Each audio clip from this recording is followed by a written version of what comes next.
Hello guys, good morning. Welcome to my vlog here at 3D Resort guys.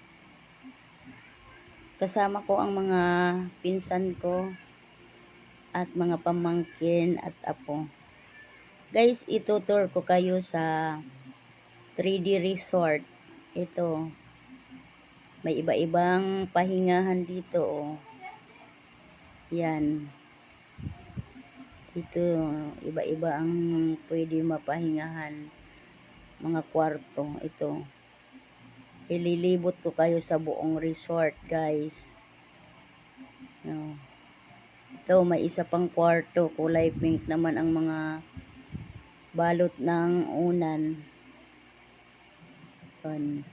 Yan yung kasama ko, ang apo ko. Ayan ay si Aviana. Yan yung pinsan kong si Ate Marley. Yan. Ayan oh guys. Yan yung buong pool. Sa baba. Yan ang pool sa baba. Yan.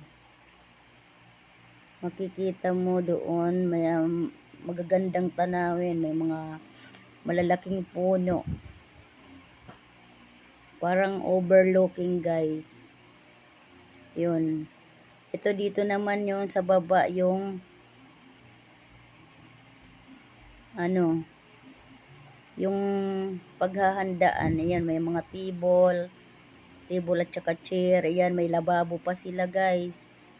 Ayan oh, may doon sa bandang dulo may video okay. Ito pababa naman. Sa baba naman yun yung pool. Yan dyan. Paghahandaan.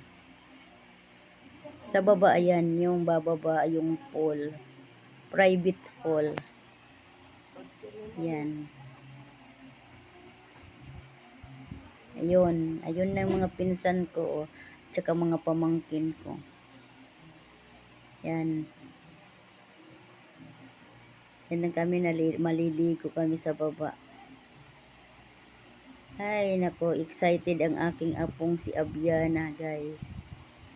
Yan, mamaya, lulusob na siya sa pool. Yan yung mga pamangkin ko, at saka kasama niya mga anak nila. Yan si Aviana, guys. Hindi niya pinalagpas yung, inunahan niya na yung may party. Ayan. Siya na ang umuna sa mag-swimming. Ayan, oh, excited yung apo ko. Si Aviana. Yun.